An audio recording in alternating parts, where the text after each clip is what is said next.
We're going now to have a presentation by Dr. Anne-Marie McGowan of the Centre for Gender and Women's Studies at Trinity College Dublin. She's going to tell us about recent developments to promote gender equality in Ireland. So she'll be talking about how the law has been changing, how the policies, how the support mechanisms are coming into place. And I think you'll find that very informative, again, as the background for the discussions that we're going to be having about looking at how to advance the fight against gender inequality in Ireland in the future. When Anne-Marie finishes around 12:30, we will be taking a break from the live streaming, and then we'll welcome those who are following us on live stream back again at 2 o'clock. So without any further ado, I'd like to introduce you now to Dr. Anne-Marie McGowan. Thank you.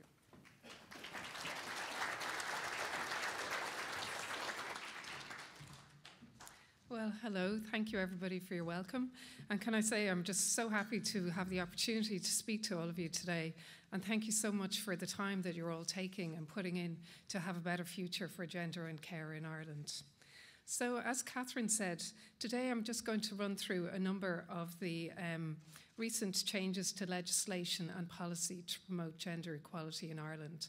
And I know that you're looking at a number of different issues over the next few months. For example, social norms and attitudes, the position of women in public life, equal pay, women in work, and then also the issue of gender and care.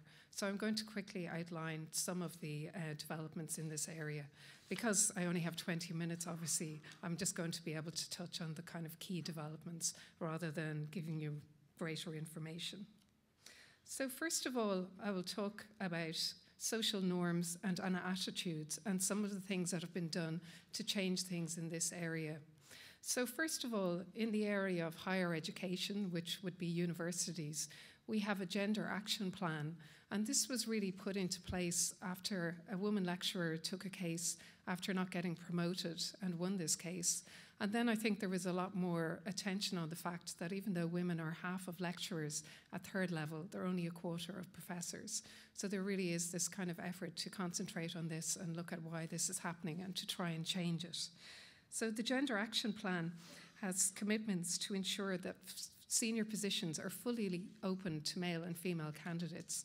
And it includes things like blind shortlisting, which means shortlisting without knowing the gender or the names of the people who are applying. And there are also commitments to put a gender dimension into curriculums. So, for example, maybe in a history curriculum to look more at the history of women. And there are also commitments to have a gender dimension in research. And that can have very important impacts. For example, in research on drug testing, it's only in the last 10 to 20 years that most drug testing research has included both women and men in the studies, even though we do know that there are differences in how women and men react to drugs. So it's very positive to have this.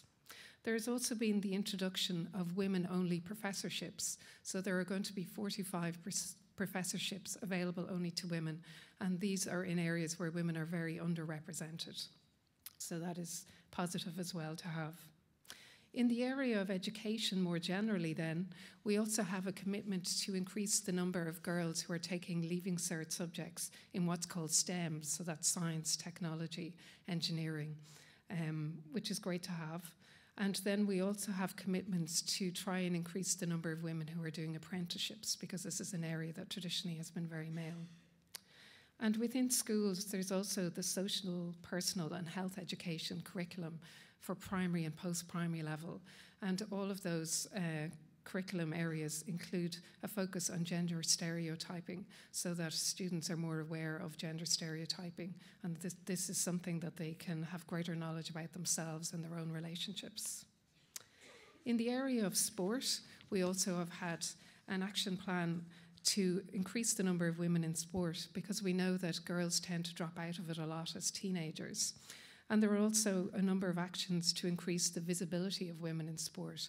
For example, now ladies football and camogie finals are designated as events of national importance, so they must be shown on free-to-air television. And for girls who are in sport, this is really great because they're seeing that there's a pathway for them to stay involved in sport. And this is one of the commitments in the National Strategy on Women and Girls, which you may have heard about already, but that's a broad-ranging strategy that has been developed by the government with over 130 actions, and that wants to create an Ireland where all women enjoy equality with men and can achieve their full potential. We also have some equality budgeting as well, and that is a term that basically means looking at government budgets and assessing where does the funding in them go and what kind of impact does it have for women and men. So that could, for example, look at trying to improve education for men or health for men, or trying to improve the position, for example, of women in sport or women in film. So here's just a cartoon that helps you to see a bit about the media coverage of women and men in sport, because we know from studies that have been done that there's much less coverage of women's sport. And even if you look at, for example, at the sports supplements this weekend or early next week, you know, most of the photographs will be of men taking part in sports rather than women. So something like the designation of the ladies' camogie and football finals as free to air kind of helps to rebalance this. And this is my favourite cartoon, and that is something, you know, that really touches on norms and attitudes in the home about women cleaning. So this magazine is the Bad Housekeeping magazine, and there are, you know, little stories in it like how to ignore a 17-inch dust ball and how to whip up 100 meals in 20 seconds. So things are very useful for everybody, I think. I do always notice how many cleaning product ads seem to be focused on women. You know, it would be really great to see some focused on men. So another thing then, if we look at norms and attitudes, film and television is an area where women are not so well represented, both in front of the camera and behind the camera. And Film Ireland has developed a gender equality 6-point plan, and it has specific funds to increase the proportion of women who are in film production, which is great to see. And the Broadcasting Authority of Ireland also has a gender action plan, and it provides funding through its Sound and Vision programme for people to apply to make different TV programmes. And they are looking particularly for programmes that tell women's stories. And also when they're judging the applications that come in, they look at the proportion of women who are in leadership roles, and they use this as part of the decision making. So to try and address the imbalance there. The Broadcasting Authority of Ireland also has a code to avoid gender stereotyping in commercial communication, which I assume means ads, that are targeted at children. And the Advertising Standards Authority of Ireland also has a code to prevent gender stereotyping in ads as well. Now, it does seem that that's mostly implemented through people making complaints about ads that already exist. So it's great to have the code. I suppose you could maybe think, you know, is this the best way to ensure that there isn't gender stereotyping in ads and commercial communication? Then in the area of domestic violence, we've had strategies for a number of years to combat domestic, sexual and gender-based violence, which is great. And I'm sure many of you will have seen the ads and heard on the radio the efforts to have people not to be bystanders, you know, to raise awareness of what happens in these situations and to try and change these norms and attitudes. And Ireland also ratified an important convention to combat domestic violence in the last few years, which will help that as well. Another thing that's been done in recent years which helps to change norms around behaviour of women and men is that prostitution was decriminalised, and instead now the people who buy sexual services through prostitution can be charged. So I think this is all very interesting and great to see, you know, addressing norms around the position of women, but I do think that there hasn't been so much done on the position of men. So if we look at men's representation in different areas of work, they are only 7% of general nurses, they are only 13% of primary school teachers, and only 1% of childcare workers. So, you know, maybe more could be done in that area to address this. And in some countries, quite a lot has been done. For example, in Norway, there are a lot of efforts to try and recruit men into childcare. And in Ireland, in the mid-2000s, there was a focus on trying to get more men into primary teaching. And there was also a focus in the Men's Health Plan at the time to look at the impact of gender stereotyping on men's health. So, for example, it recognised that, you know, healthy eating is sometimes seen as female, and some behaviours that are bad for your health, like binge drinking, are sometimes seen as a way to kind of prove that you're a man. And, you know, can you change some of these things to improve men's health? I think there's a bit less focus on that now in government policy, but you never know. Maybe you might suggest something a bit more on that. So just another little cartoon here on the advantages of being a male childminder. So the male childminders can explain the offside rule very well. I definitely couldn't explain it. And it is important because who are the role models for children when they're in care and when they're in school, you know, because it is so important for children to have male and female role models. So then just to say a little bit then about recent developments in the area of pay inequality, which you've heard about this morning, and participation in public life and women in work.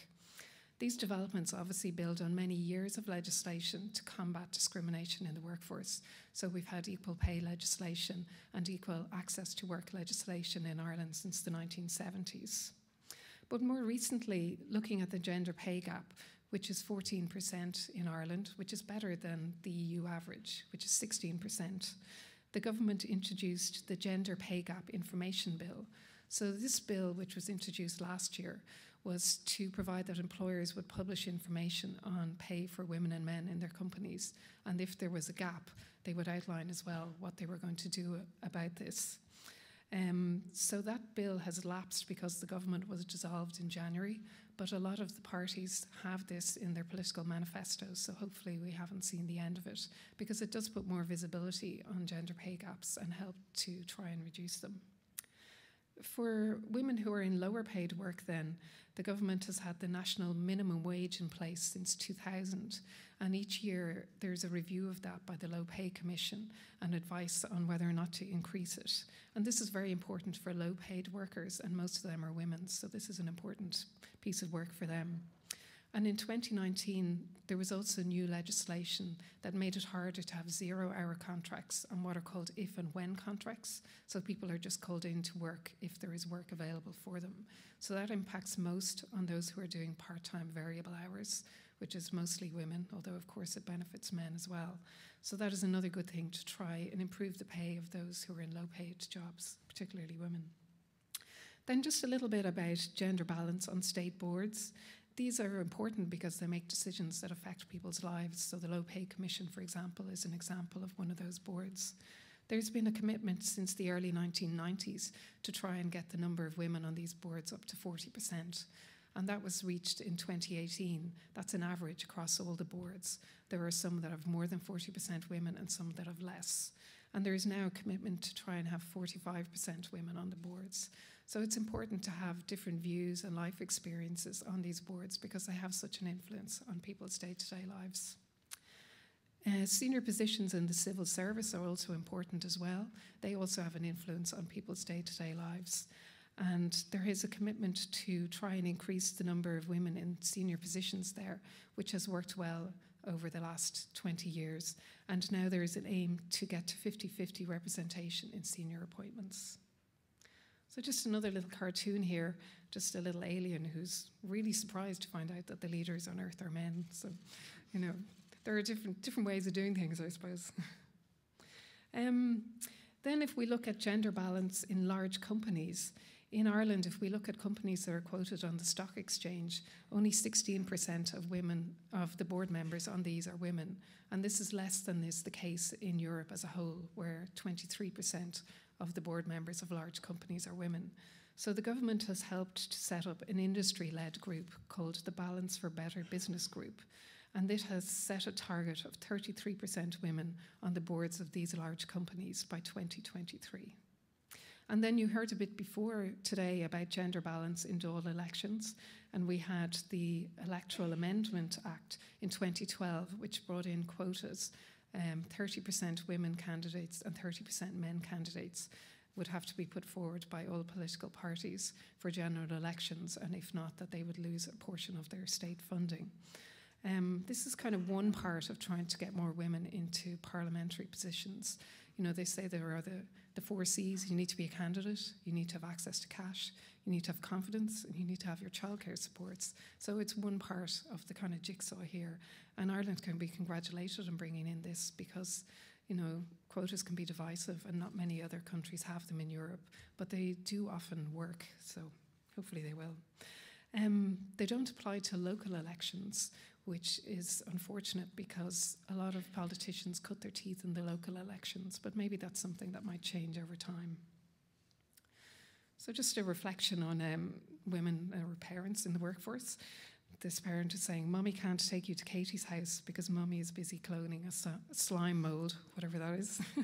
So balancing work and life can be hard. So I'll just say a little bit about caring and the main things that have been brought in on that in the last few years. I know there's going to be a bigger focus on this in one of the later weekends, so I won't say too much about this, except to say that in 2016, Ireland brought in paid paternity leave, so 2 weeks paid leave for new fathers through the PRSI system. And last year, we also brought in paid parents' leave. So that's a number of weeks of paid leave for parents of children under 1, and it applies to both the father and the mother. And this is the first time that the state in Ireland has recognised through paid leave that fathers care for their children, which I think is great and quite emotional, really, because so many fathers care so much about their children. And here, for the first time, we have the state recognising this and supporting it in a more practical way. We are quite far behind the rest of Europe on this, but we have moved to this now, which is great. We also have the National Childcare Scheme, which has been rolled out at the moment, and that provides support, financial support for parents who are using regulated childcare services like creches. So that's a very new thing in Ireland, and we wait to see how it rolls out. Are there teething problems, and how are they dealt with? But I think it should be a good help to a lot of parents where both parents are working outside the home. There are other models in other countries. For example, in France, the state runs creches and what are called écoles maternelles, so they're like preschool, but they last from 8:30 till 6 in the day if you want, and people pay according to their income. They also have tax breaks to employ a childcare worker of your choice in your home. So there are many different models that can be interesting to look at to help parents to balance these things. Ireland is very good on maternity leave because it's long, but the pay for it is quite low, which is unfortunate. Here's just something humorous on paid paternity leave, and somebody asking what happened to your paternity leave because his co-worker has his baby sitting behind him on the chair in work. And then just to say a little bit about other things that have been done to recognise caring in Ireland in the last few years. We have what's called the Home Caring Period Scheme. So that is within the PRSI system. People can have years of caring for children or people with a disability within the home recognised for their PRSI pension, which is great. And there is now also independent access to PRSI for the spouses or partners of a self-employed who are working in the same business. So that sounds very jargony, but really that made a huge difference to women working on a farm, because previously they didn't have independent access to their own pension under the PRSI system, and now they do. There is also a commitment in the new social inclusion roadmap to look at what's called individualising welfare payments. So another piece of jargon. But basically now, if 2 people in a couple are unemployed and both are available for full-time work, they can both apply for job seekers allowance and get that payment independently to each of them. But if they're not both available for full-time work and seeking it, then one person can apply for job seekers allowance and get an allowance for the other partner. But the other partner doesn't get a payment in their own right, and it's more difficult for them to be eligible for the government supports for training and job seeking. So this commitment means looking at that system and seeing could it work in a different way. So there are about 90,000 people who are dependent adults in this position, and most of them are women. So it will be interesting to look at this in future. We also have the carers strategy, which is now, under this, there is now increased hours of work allowed for those who are on carers allowance. They're now allowed to work 18.5 hours a week while receiving carers allowance. And those on carers allowance and benefit can now get the GP-only card. But I think even though there are quite a number of supports like the carers allowance in Ireland for care, that we really are very, very dependent in this area on unpaid care in the home, which is mostly carried out by women. Quite a lot of older men do this care as well, where their wife becomes ill. But it is, mostly reliant on women's care here, or very low paid formal care, because it's one of the sectors where pay is particularly low. So just have a little think then about what we don't have in Ireland that would be interesting to think of to balance care and work. Some countries in Europe have a right for parents of young children to work part-time, which would be something interesting here to consider. And then some countries also have short-term leave to care for sick children. That's mostly in Scandinavia.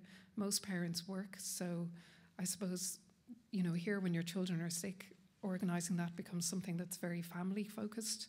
You know, parents are going, whose work matters more today, or can granny come over, or are they really sick, can they go to the creche or not? But in some countries you can just take leave, paid leave, to look after your children when they're sick, of up to 120 days per year for children under 12.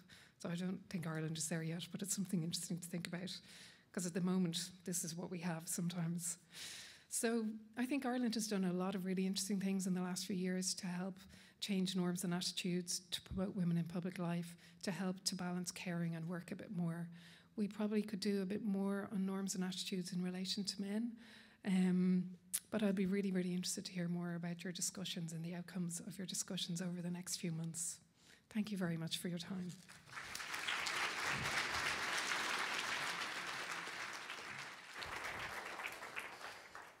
Thank you very much, Anne-Marie. That was a fascinating presentation. It will be available on the web, and the citizens assembled here in the room will also, of course, have access to copies.